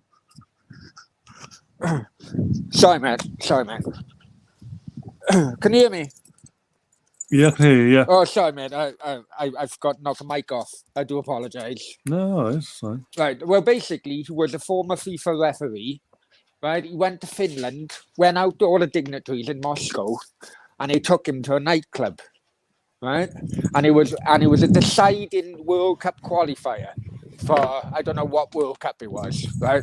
And and they went to him, and he seen some Russian girl in this nightclub who was giving the eyes. So he went to the dignitary. He said,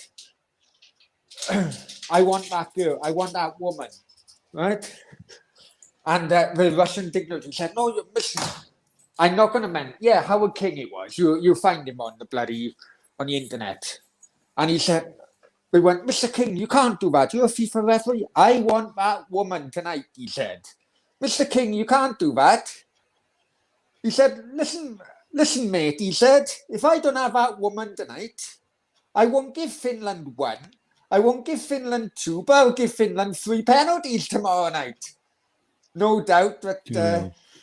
No doubt that you know Howard had a interesting night that night. Yeah, there you go. There you go. I will get him on my channel one day. But I say you need to do it when he's pissed, so he doesn't give a shit what he says. Okay, Chelsea winning 2-0, by the way. Ben Chilwell scored on the attack. What does Chelsea. Stan say? Signor Bernie is entertaining some chicas, you naughty boy. Arriba. Viva Russia, Stanley, Viva Russia. But yeah. Sorry, I forgot I left my mic on there. That's all right.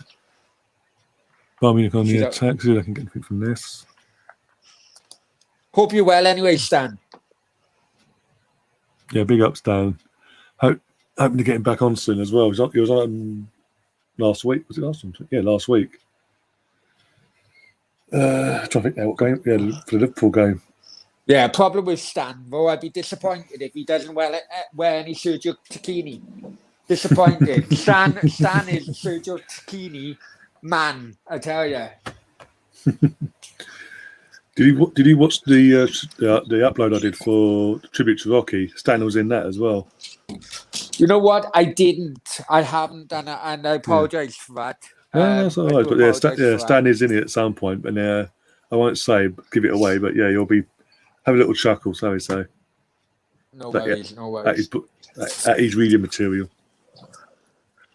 I obviously I remember the '89 and Rollcast show. If I'm honest with you, I wish I was a couple of years older. Just to appreciate them, obviously, yeah. Yeah, because I remember him at Man City, remember him at Chelsea, and he was part. People say about Chelsea, and I know. Listen, people say about Chelsea they only started winning things when Abramovich. That isn't true, really. That isn't true. Yeah, I think I mean in terms of league title wise, it was 50. It's like 48 league years. Titles, yeah, but it started turning domestically. When Matthew Harding started pumping the money in, and so they were getting to FA Cup finals, and you had Hullet, bloody,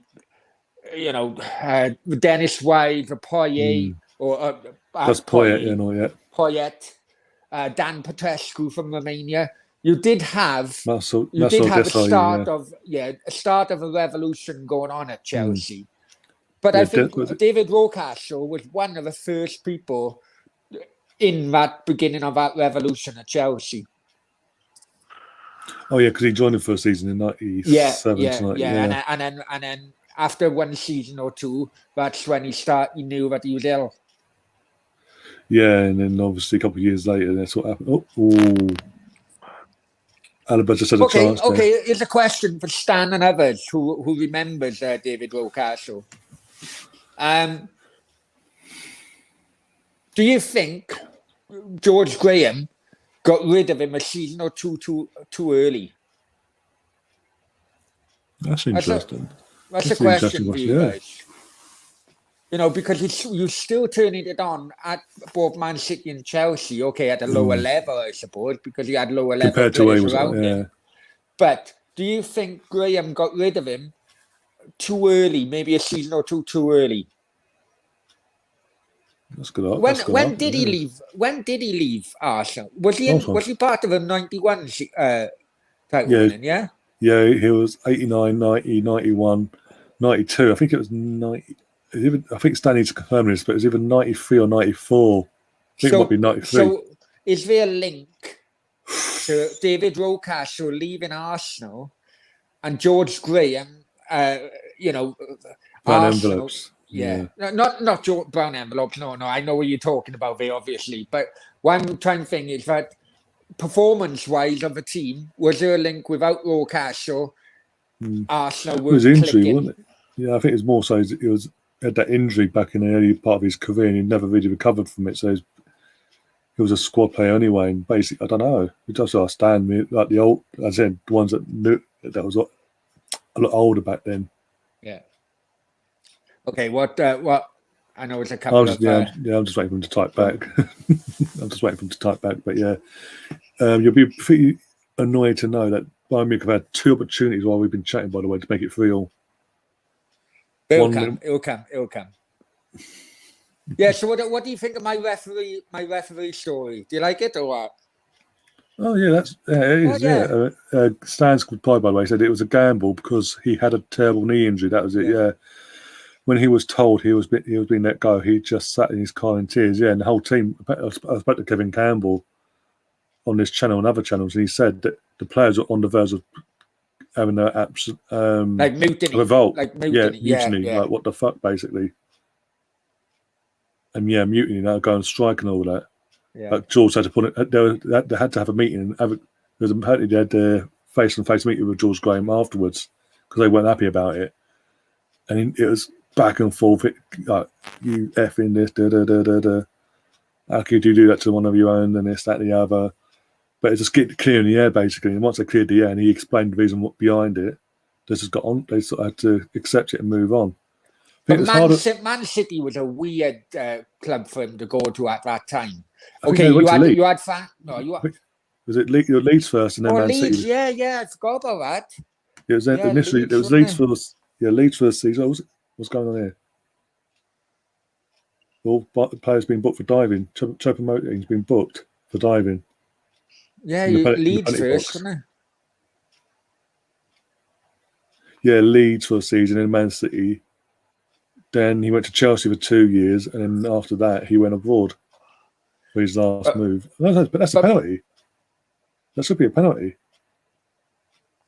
Yeah, why VR? I'm not looking at that. Basically, sorry, yeah, Bayern Munich had the ball, went to cross it in, and the defender's gone down and put his arm in the way. And he's hit off his arm. It's given a corner, but it should have been a penalty. And that's why the players are complaining, and Choupo-Moting's got booked for it. Man City was a weird, even after Leeds, it was still a weird club for Rocastle to go to. Yeah, Francis Lee put in a few million there, but they were still there or thereabouts on a relegation type of, team. They weren't nowhere near. No, definitely not. I think it was still at the old main road then with the Kippers and all that. Yeah. So. Yeah, so Man City but they were a working class bloody team. I'm wondering if you was part of our Man City team, which Cardiff beat in the FA Cup years ago, but I don't know. I'm trying to think. If he went in 90, I think it was 93 he went, so 93, 94 he would have been at Leeds, so 94, 95. Yeah, 94 it was the FA Cup run in 94 third round, so it would have been January 94. So he would have been at Leeds, I don't know. Because he was at Leeds when Leeds had the trim around the middle the blue and white yellow trim around the middle. It was that shirt he wore at Leeds. I think Howard Wilkinson was still in charge then. Sponsored by Thistle Hotels. Yeah. Game McAllister and all that. Yeah, and after they won the league in '91, right? It was the last First Division championship they won. Went to Premier League. Yeah. They went to Premier League, and as holders of the top tier, the following season they ended 17th in the league, and they never won a game away from home that season. Bloody hell. So when people say that Chelsea team were the worst fucking defenders or worst holders of the league title, technically it's correct because it's Premier League we're talking, but the first Premier League... Well, as champions, like defending... Leeds actually finished 17th. Crazy, isn't it? Yeah, and look what happened to them since then. Obviously, a few years, like, I think that was what, 90... About 12, 13 years later, they're going to get in more trouble and go down. After sorting themselves out and making themselves an established Premier League club and going for the title, being in a title race, Champions League team. We're still pissed. We're still gambled. Oh, yeah. And then a few fucking seasons later, you ended up at Cardiff. Fucking gambled us as well. Jesus. And then he was banned from football. Ended up in Preston. Oh, Jesus Christ. Yeah, he stood at Preston, actually. That explains why they'll never come up then. I remember, I don't know if you watched, my stories regarding that Aaron Ramsey transfer, but I remember Steve putting an open microphone talking to Risdale, who had basically butted up by Man United, so that Aaron Ramsey would go to Man United. And then the Ramsey family telling us, no, he wants to go to Arsenal. So we had to break the news to Risdale. Risdale went fucking nuts. He went crazy. I bet he did. He went crazy. It was funny because none of us liked him anyway. Yeah, it is full-time. Full-time has gone, by the way, in Munich. Finished 3-2. Man. PSG have 3 away goals. So literally, the Bayern Munich have to win by 2-0. 2-0 or 2 clear goals, basically. Yeah. Fuck off, man. Fucking bastard threw up money away again now, aren't I? Bastards. Always the way. So remember, kids. Don't gamble. Gambling is for fucking idiots. Idiots, yeah. Jeez. But also, amongst all that, the 19-game unbeaten run with Bayern Munich is now over. That stretches back to the start of last season is now over. And of all teams to lose it against, it's eventually PSG, the team they beat on the way in that 19 games. I'll have to continue betting overnight on South American fucking football now to make up my money. We'll just do it on the Europa League and hope for the best. Who are Boca Juniors playing that night? Who are Boca Juniors playing? Fuck knows, to be honest. Oh, jeez. Oh, dear. No way. Can I be let go, right? Yeah, go on. Yeah, we'll wrap things up anyway. Thank you very much for sending me the invite and everything. Much appreciated. Yeah, absolutely no problem. I'm going to wrap things up anyway because, that's the games. I'm not going to do what I did last time, have it on for another hour. But Stan saying in the chat, by the way, I'll put back up. He did say personally he thinks we sort of continued with Rocky for a bit longer. Yeah, I think another season or two. Why not? He was a young player at the time. There's no reason not to. At least another season, at least, and run it by that. But when it is what it is. But yeah, finished games. Obviously, Chelsea went 2-0, so they got 2 away goals, so they're pretty much through to semi-final as it looked by the looks of it. And Bayern Munich have got it all to cut out for to defend this title. So yeah, it's all up in it pretty much as it stands. Semi-final wise, it's going to be Chelsea versus. Trying to think now. I need a comment. I got 10%. Chelsea versus Madrid and PSG versus City as it stands. But yeah, we're back tomorrow, guys, for the watch-along at around 7:30 for the watch-along of Arsenal versus Slavia Praga at the end, which with myself and the guys again. And yeah, we'll go for the team lineup, so we're happy or not. We probably won't be happy because I guarantee Aubameyang's going to start. Arsenal fans are never happy, let's be honest. It doesn't help when players are out of form and getting shoehorned in just to appease them.